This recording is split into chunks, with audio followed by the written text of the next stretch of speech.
morning. Welcome into another episode of Big Talk, college sports with Midwest perspective, blue collar and blue blood. I'm Dalton Shetler alongside my partner, Sam Sprunger. Sam, how are we feeling today? It's Friday, but again, I will beat this into the ground. I still feel like the guy standing in the pool, in the empty pool, staring at the wall, wondering what to do now.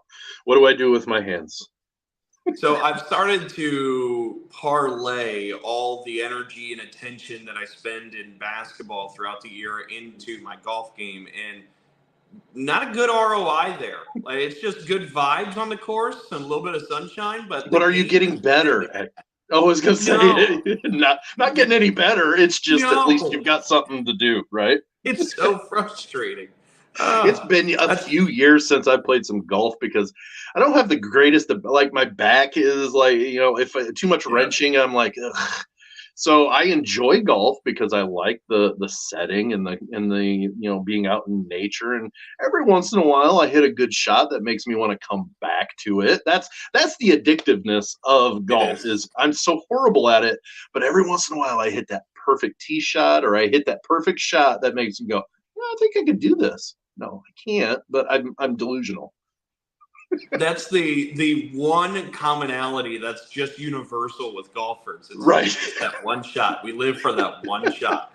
And you never know when it's going to happen either. That's the kicker. Correct. Is you don't know when it's going to happen. So you just like 40 straight just garbage shots, and then you hit that perfect one and it feels so good.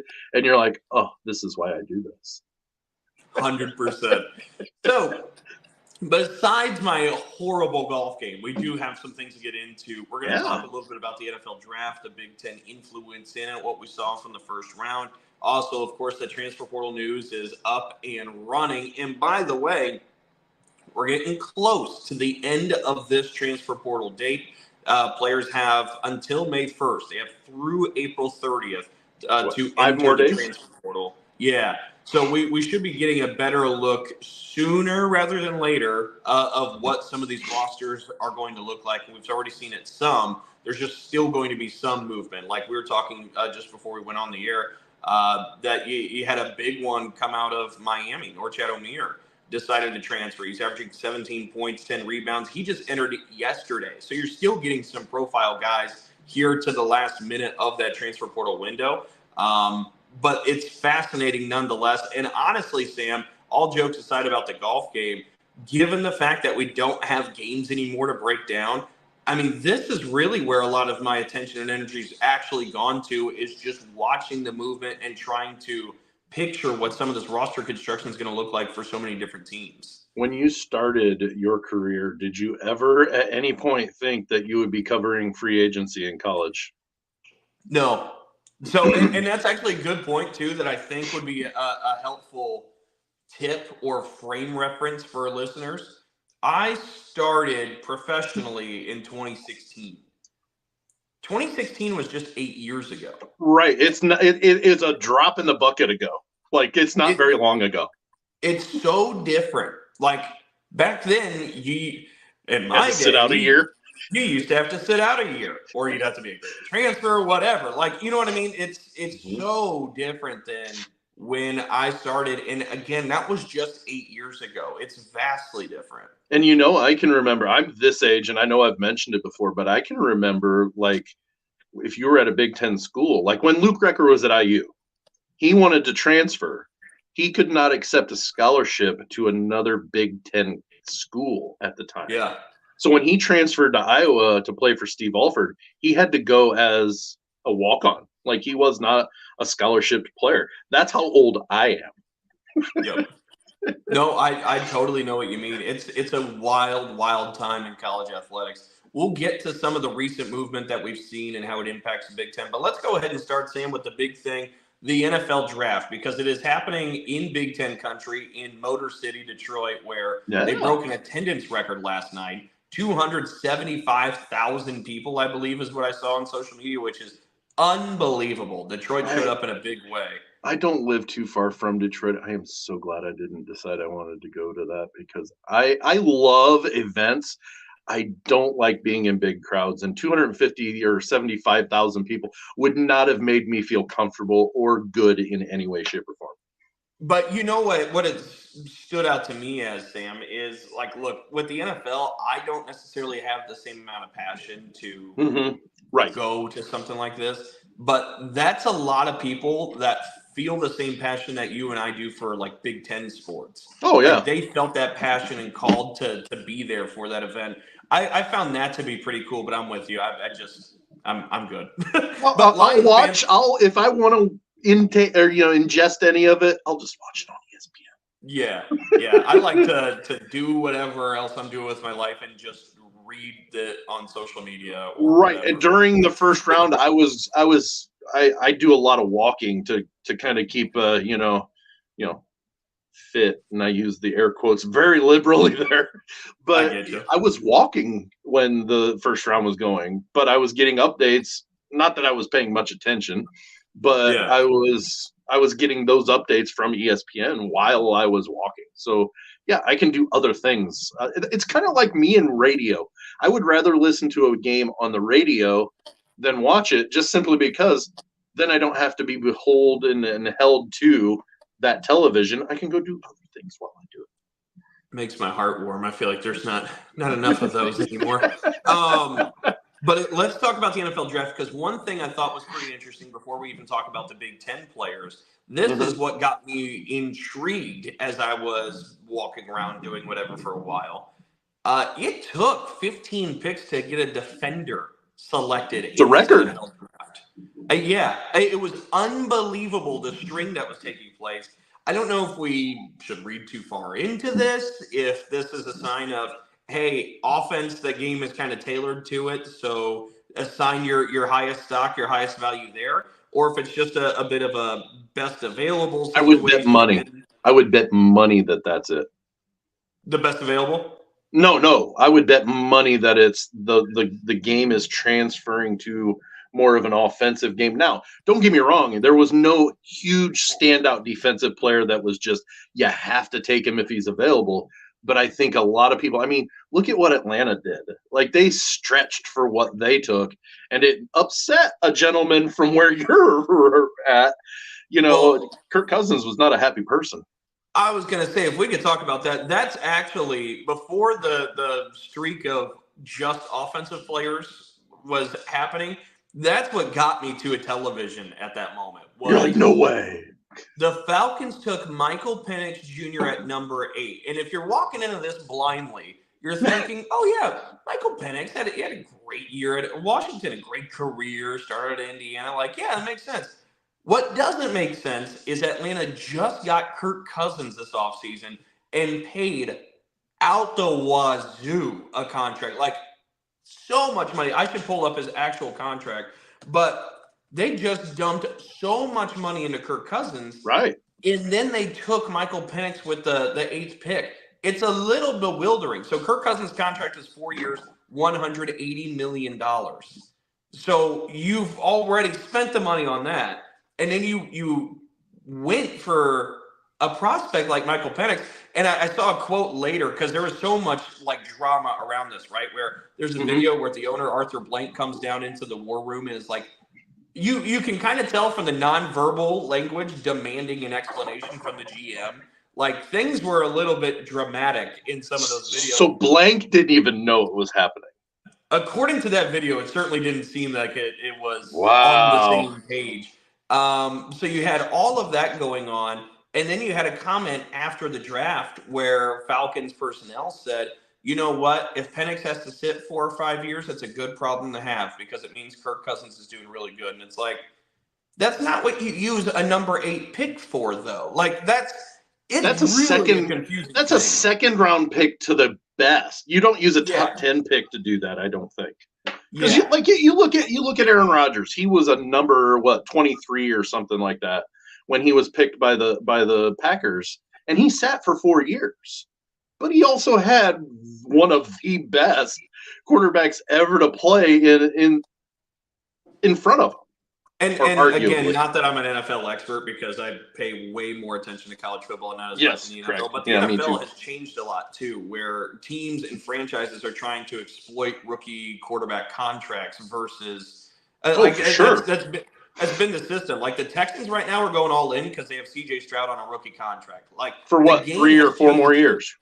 Yeah, the game has changed where you're not necessarily grooming quarterbacks to get ready. It's, hey, we're going to use you now while you're cheap. And if you're good enough and we can go ahead and push the chips in, like, then so be it. So that part's all interesting to me as well. Well, and like, and let's look at Michael Penix. I mean, I loved what he did at Washington, but he's injury prone.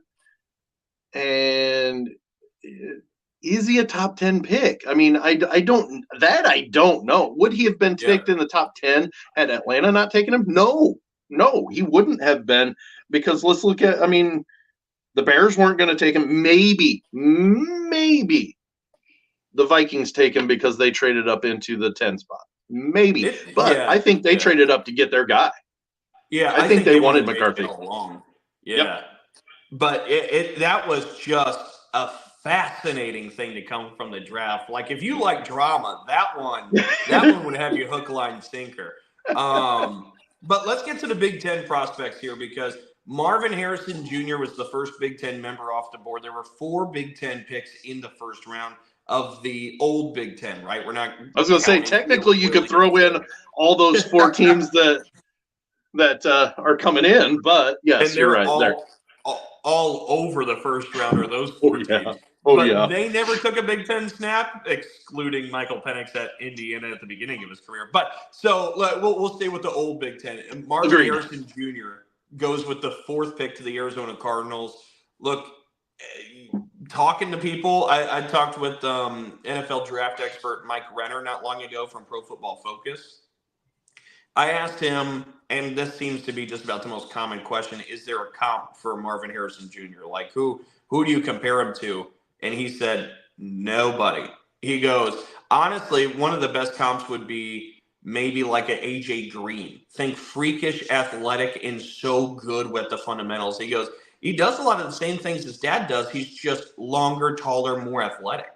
And that's what I've always compared him to, and which is why I was hopeful that the Bears weren't going to stay at the number 1 spot and trade down into the top 3 and get more picks and then take Harrison and keep Fields. That was my overall hope of what was going to happen. I for whatever, I'm not going to get into why, I just didn't like the Caleb Williams pick. I didn't want him to be on the Bears. I think Justin Fields, if he would have been given the weapons in which Caleb Williams is walking into, I think he could have been super more effective than what he had been the 3 years that he was in Chicago. But people were like, well, why are you so adamant about Marvin Harrison Jr.? I said, because I saw his dad at Syracuse, and he's like 8 inches taller than his dad. And I said, he has the same freakish, like, athletic ability that his dad does, but with more length and just insanity of what he can do. He has the same work ethic. He has the same, attributes that senior had. I think he was they're talking about Caleb Williams being a generational quarterback. I think Marvin Harrison Jr. is a generational wide receiver. Like, he's absolutely got that potential. He's got star written all over. I'm with you. So I thought that was a pretty solid pick by Arizona. And I think they got, honestly, I would say they got the steal of the draft. Now, people are saying that the Bears did at number 9, but I still think that Marvin Harrison Jr. dropping to number 4 is a steal. Yeah, no, I think he just can't make up the value that he's going to give. Agreed. We briefly had mentioned J.J. McCarthy going at number 10 to the Minnesota Vikings. This seemed like, from all the pre-draft chatter, this is what Minnesota had wanted.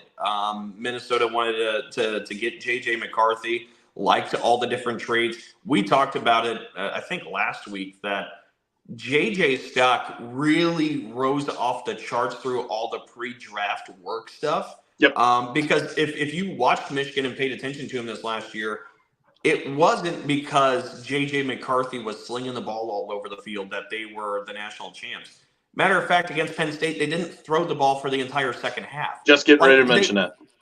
They just had hogs up front and just shoved it down everybody's throat the entire season. Now, the counter argument that people pro JJ McCarthy say is, well, he didn't have to make throws. So you can't penalize him because he wasn't in spots where he needed to make throws, make those plays. So just because you didn't see it doesn't mean it doesn't exist, which I say fair. Kind of the Zach Edey argument on the basketball side. Like you haven't seen him shoot a jumper, so you don't know that it doesn't exist. You're just assuming it doesn't.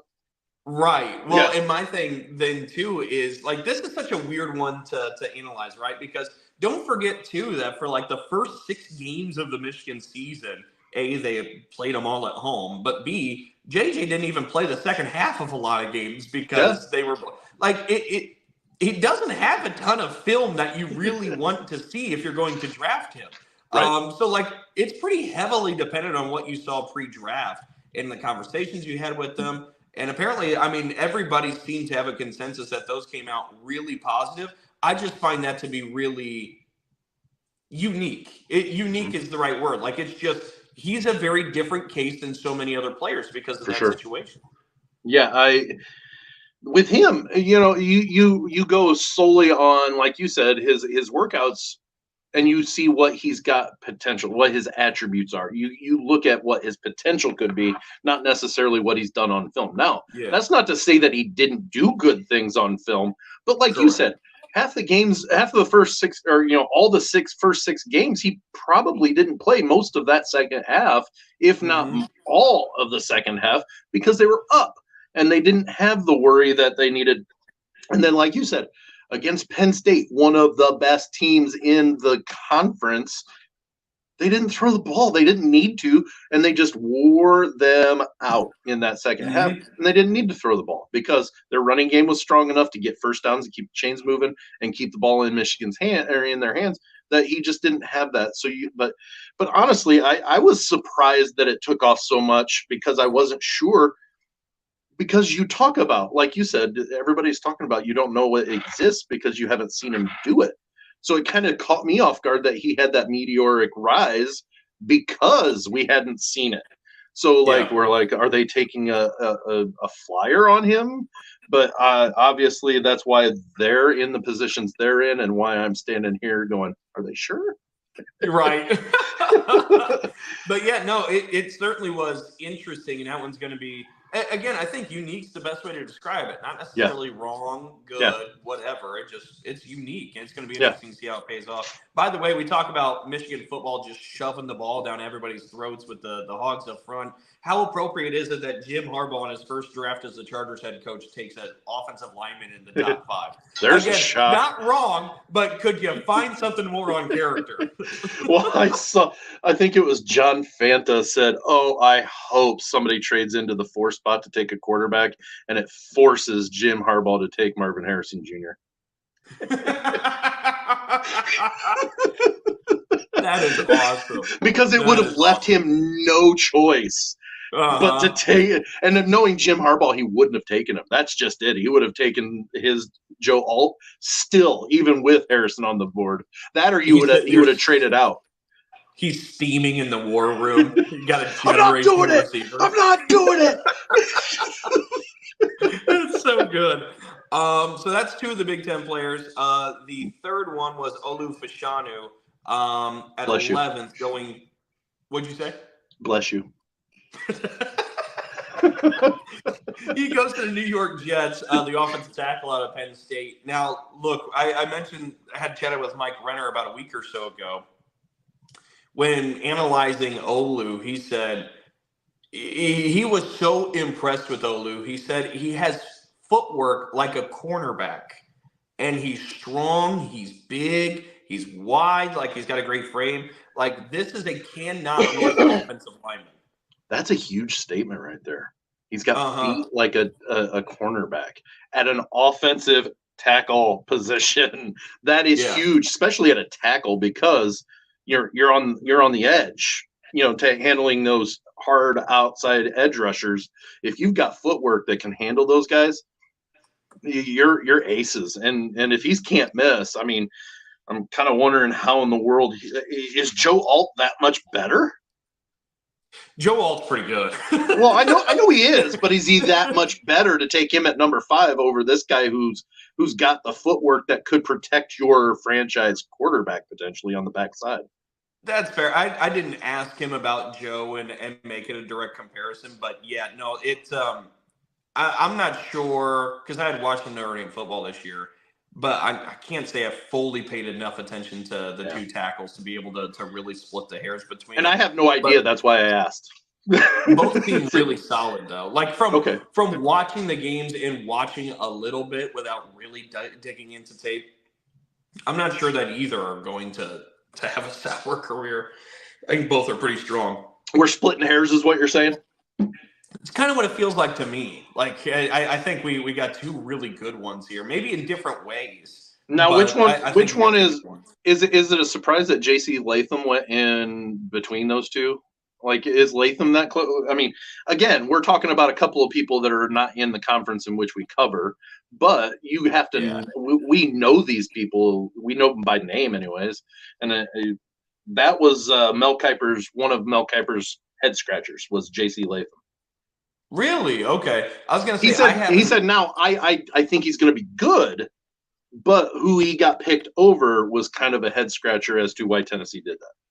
Interesting. Okay. Yeah, because Latham, I can't say that I've really paid any attention to him. All I at least had seen. Olu definitely had seen from the Big Ten. Right. But yeah, that's got to be fascinating. It seems like it was a pretty strong class for offensive tackles early in that first round.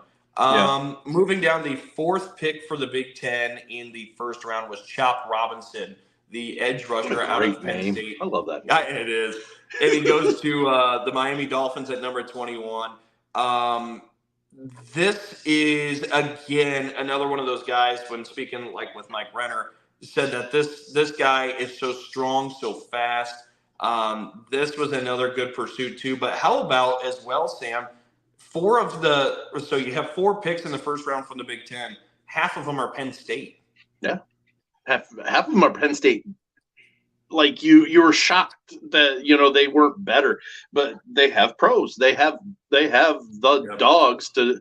They just good for Penn State and good for Franklin getting those guys. But he's got some big shoes to fill coming back at Happy Valley though too.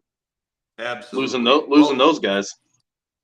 And Penn State's built a reputation by this point that they're a pro pipeline. Like they have pros on that team year after year. It just kind of begs the question and maybe represents some of the frustration of why they just can't quite get over the hump in the collegiate level with Penn State. Now, granted, you're usually going against Ohio State, Michigan, so on and so forth. It's not that it's easy, but you figure one of these years with the talent they put together, that one of these years they would crack through.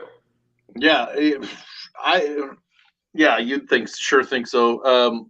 It did in 2016, but again, that's 8 years ago. 8 years ago. It's hard to believe that it's been 8 years since the Cubs won the World Series. Oh gosh, how quickly years go by. 100 or so. Only got another 100 or so, Sam. Yeah, I know. I'll be 138 years old because I fully intend to be the first person to ever live to be 150. What's the secret? I have no idea. They say the experts say the first person to live to be 150 has already been born, and I intend it to be me. Yeah. You know what? Dreamers turn into doers. That's right. If you speak it into existence, it happens, right? Shoot. All right. I was hoping Cooper DeJean was going to be drafted. And there's a reason. I'm a history guy. And if you are any at all familiar with, history, you know who D.B. Cooper is. And he's one that hijacked a plane and stole a bunch of money and then parachuted out, and it was never found ever again. But he robbed a plane that had some money on it, and he parachuted out. Well, Cooper DeJean is a defensive back, so he would be D.B. Cooper DeJean. So, I can't wait because I just am like, yes, they found him. They found DB Cooper. He's right there. He's in Detroit. That is hilarious. That is funny. Well, and by the way, we should mention too to wrap up the draft talk. Starting the second round, Cooper DeJean is the best available player according to ESPN and Mel Kiper. Well, honestly, I'm really kind of surprised he wasn't taken in the first round. To be brutally honest, I really thought he would be a first round pick. And the second best player available to start the second round is Jerzon Newton, the defensive tackle out of Illinois, too. So 2 Big Ten players are at the top of that list as we get ready to start the second round. So it's safe to say that there's going to be some more Big Ten influence in the second and third rounds today. I'm thinking so. All right, let's go ahead and shift over to the transfer portal and some of the news that we have from this past week in college basketball. Did you get out of the portal okay? You made it? No, I shifted. Oh, I thought you just portaled in and off. No, I shifted. That's all I did. I just shifted. But a couple of bigger names in the Big Ten making moves. Let's go ahead and start with one we chatted about a little bit before. Connor Essegian makes his way from Wisconsin to Nebraska, and this is big a surprise fit that I love. It was a surprise. I love it too because he's a shooter, and that Nebraska likes to shoot the ball, and that is a perfect scenario for Essegian to walk into because not to say that he's going to be equivalent, but he could be pretty darn comparative. By the time he gets there, Casey's not there anymore. They need a shooter, and is he the same dynamic of player? Maybe not, but at this point anyways, but he's darn good and he can shoot the lights out too if he gets into the right groove, much like Tominaga. So many were saying, oh, well, he's going to IU. He took down that he was even visiting South Carolina and some other place because he went to Bloomington. That to me was not a good fit because of all the big guys they're pulling in. And yeah, they need a fringe guy to shoot, but how many shots are available for a dude when you've got 3 big guys that you just paid a lot of money to bring in? And now all of a sudden you've got, this place, it's perfect. I think he becomes one of the key cogs for Nebraska. I think it's going to fit together pretty nice. And there was news yesterday, I believe it was tweeted out by Shams, that Chucky Hepburn, the former Wisconsin guard, has found a new landing spot at Louisville as they start a new regime there at Louisville. So I saw that rumored. Is that they're pretty sure it's, or is it official that he's committed? I'm pretty sure Shams tweeted it, but I'll double check. Okay, because I on 24/7 Sports I had seen that he was in their crystal ball. They had said that he was 100% Louisville, but he wasn't committed yet. It was just he was being crystal balled as he being committed. Okay, the one that kind of gets me is Cliff Amore hasn't committed anywhere that I've seen anywhere either. Where's he gonna? Is he gonna stay in the conference or is he going elsewhere? That's that guy right there. He's an all Big Ten player. Yeah, no, it's a good question too because especially what he brings defensively, and just around the rim, he's such an effective finisher around the rim. I'm curious in that one. We also had the news of Ohio State. I don't know if we've even talked about the fact that they brought in Michi Johnson and we did mention it last week. We did mention it. But then they lost Felix Akpara, their huge rim protector, and he just landed at Tennessee. So essentially, Ohio State has traded Roddy Gale and Felix Akpara out and brought in Michi Johnson, who started his career at Ohio State and went to South Carolina, and Aaron Bradshaw, the 7'1" center from Kentucky. I think Ohio State came out a little bit better. I'm not saying anything about the 2 that left. I just think they've replaced them with a couple of players that are better than what they had. The only question I would have around it, and it specifically narrows in at Bradshaw and Akpara. Not that Bradshaw is not a better player than Akpara, but Akpara seemed like a really good Big Ten fit. if Right. you know what I mean. Right. And especially watching Big Ten basketball, I think you know what I mean. The Yep. physicality, the Yep. rim protection. Kara's a Big Ten big. It'll be interesting to see if Bradshaw translates quite the same way when he comes into the Big Ten. Because as much as people like to pound their chest and say, "Oh, it's Big Ten basketball," there's truth to it. Like, it is a For certain sure. mold. Well, and that's been the argument from a lot of people that say that the Big Ten, you know, about the drought, the championship drought. Well, the Big Ten plays such a different type of basketball than anybody else. When they get into the tournament, they get beat by teams that play, you know, that's true, you know, to a certain extent. So they do play a different brand of basketball when you get into the Big Ten. So I agree completely on that. And yeah, I don't know. Bradshaw, maybe he turns into a Big Ten type center, you know. Yeah, Maybe he gets into it and he just fits like he a duck to water, you know. But you know, I don't know. But I would honestly say, if you're just comparing the players and not what conference that they are coming from, that I would say Ohio State's upgraded compared to what they've lost.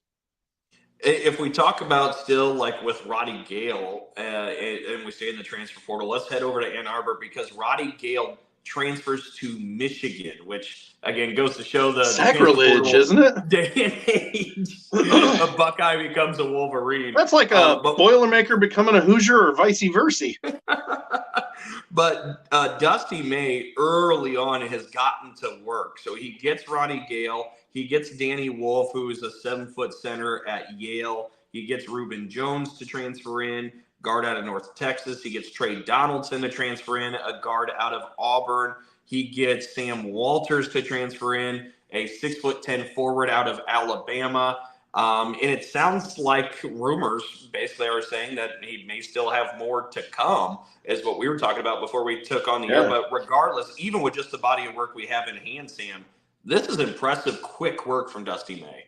Yeah, my question is which coach is the coach of the year for the portal? Is it Woodson or is it May? Because Woodson's got 3 of the top 18, but May has such good quality coming. Plus, they may still get Davis from FAU, depending on where he commits. And it's rumored, or at least forecast, that Vladislav Golden from FAU, who from that Final Four team, is going to come to Michigan as well. So, like, he's bringing in a ton of different, but he's bringing in really, really good players.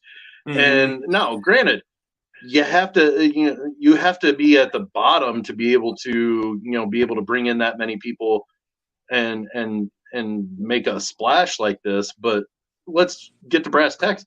That's what Michigan was. They were the bottom of the barrel right now. And so they had to basically come in and get somebody to come in and clean house. And Dusty May's doing it. He proved at FAU. What was it? He said when he took the job, when he first showed up, he took it without visiting the campus. And then when he visited campus, he wanted to pull out of his deal because the facilities were horrible.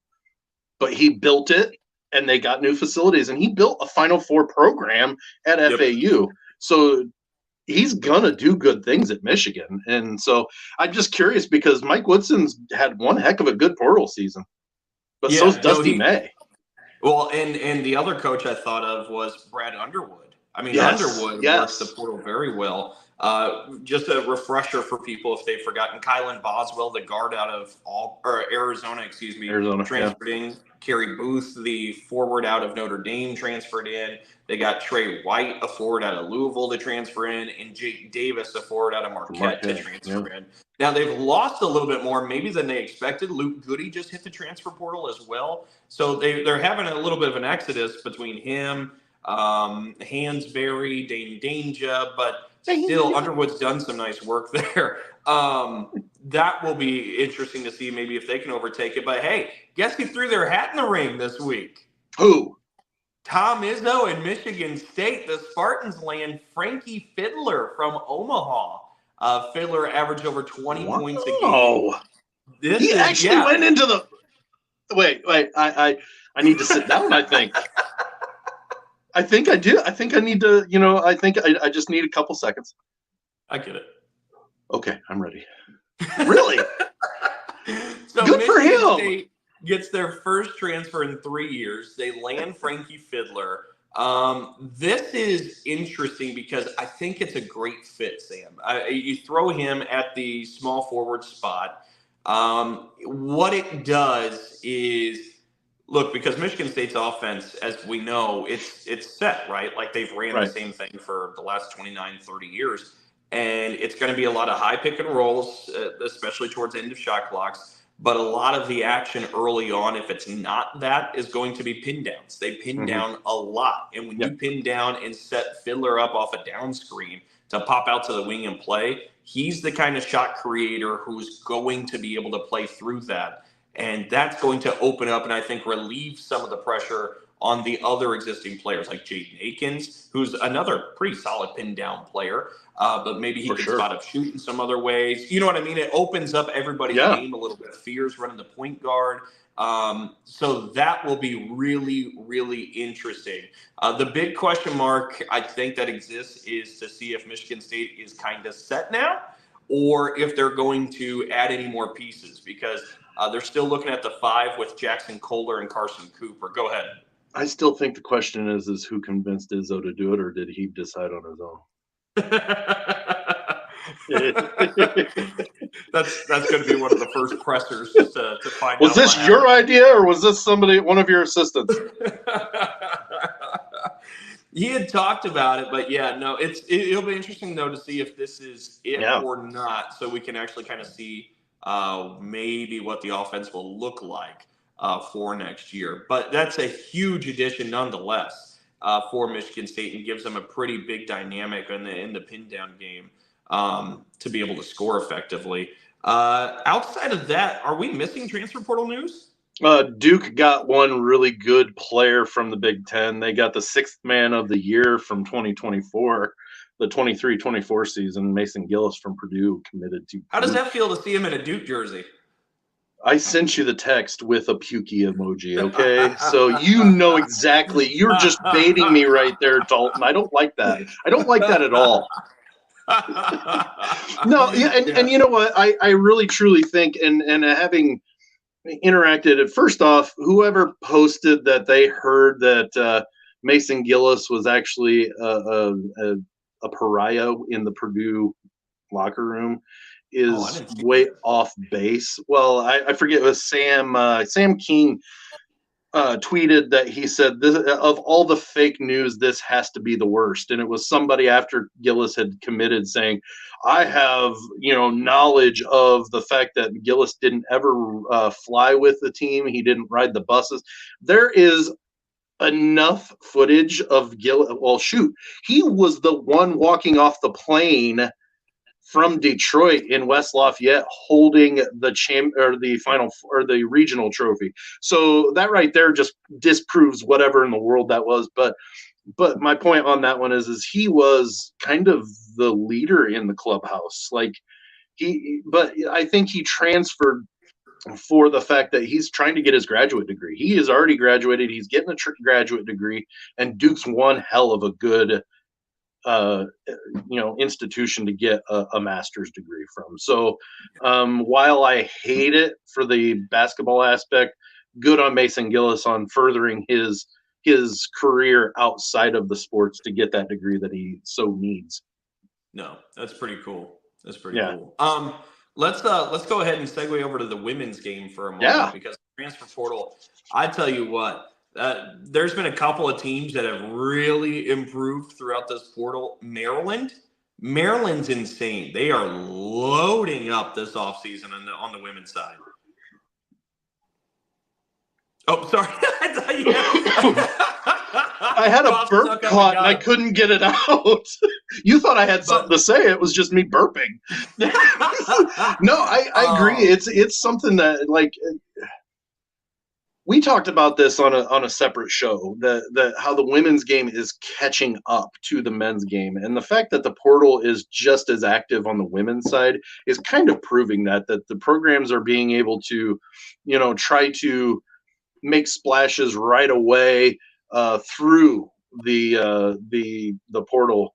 It's it's pretty exciting to see where this game goes, because you know what? I love college basketball so much. It doesn't matter men's or women's. If it's good college basketball, I don't care.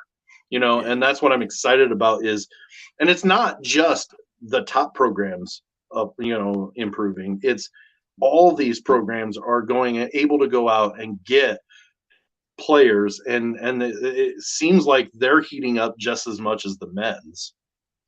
Yeah. And again, for Maryland, they got, I think, 4 transfers in, one of them being Kayleen Schmeichel, who was a star at Rutgers as a freshman. So they're loading in some talent. And then you look at Ohio State. Ohio State's got 2 huge commits. They had Chance Gray out of Oregon. They got Petty out of Kentucky. I mean, they're reloading in a big way. Iowa landed Lucy Olson, who just fits Iowa so well with her scoring ability, the transfer from Villanova. A high-level player. That's going to be fascinating. Overnight, Indiana got 2 huge pickups in the portal. They get a player out of Tennessee. I'm blanking on the name. I'll find that in a minute. But they get Shea Chesky, the sharpshooter from Penn State, as well, who you might remember against Central Connecticut State earlier this last season. Scored Carolyn Strickland. Yes, from Tennessee. Thank you. Yes. Thank you. Yep. But Shea Chesky had 40 points in a single game for the Nittany Lions last year, and now she's going to be at Indiana, and really kind of takes the responsibilities of maybe a Sarah Scalia, who we got so used to seeing knock down so many big shots for Indiana. That's going to be interesting. And then Michigan State lands Emma Shoemate from Ohio State, who played in a more limited role in the Scarlet and Gray, but a 42% three-point shooter this past season. She gets some opportunities, and Michigan State loves to let it fly. They set a new school record in year 1 of the Robin Freilich era there. That's going to be interesting to see that fit as well, because besides just her shooting ability, she brings a lot of length. 6'1", as a guard / forward like that, a wing player. That's really going to help out as well.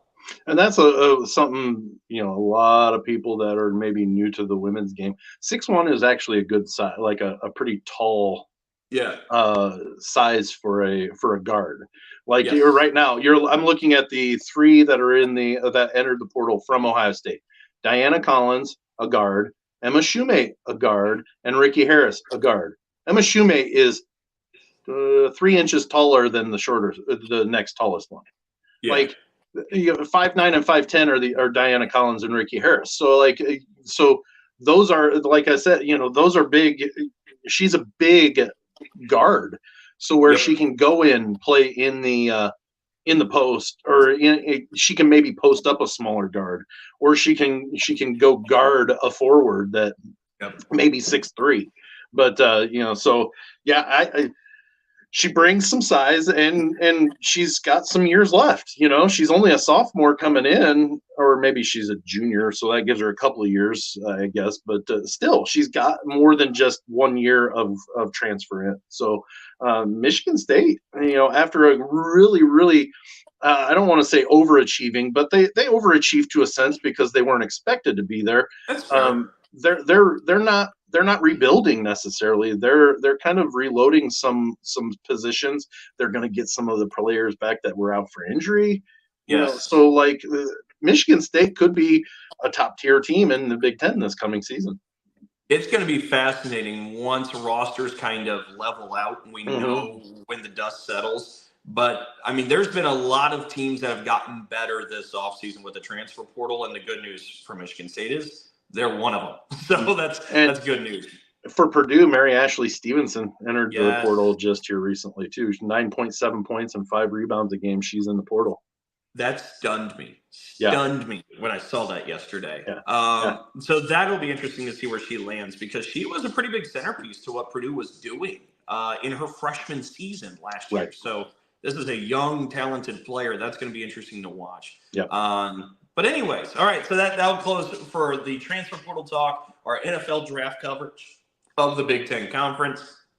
And on the way out the door, Sam, let everybody know where they can find us. Yes, sir. Now, I took the TikToks off because I don't control the TikToks, and I don't know when the last time is that we posted. So you can still find us on TikTok, but we don't put anything new on there. So on the Instagram and the platform formerly known as Twitter, We are at B1G_talk. That's B1G, not BIG Dalton, B1. Hold the finger up, 1.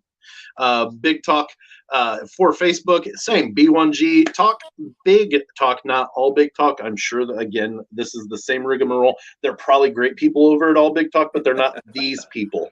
So if you want us, it's Big Talk. You can find us every week on the ASAP Network. Every Friday at 9 a.m. is when we are on there. You can get the app, but then later in the day, we are on through Lounge Media Group. And excuse me, if you missed the stream and want to check it out, go to Spotify. That's where it will be. Awesome. All right. Well, everybody, thank you all so much for tuning in and joining us for another episode of Big Talk, college sports with a Midwest perspective, blue collar and blue blood. For my partner, Sam Stronger, I'm Dalton Shetler. So long, everybody. Happy draft.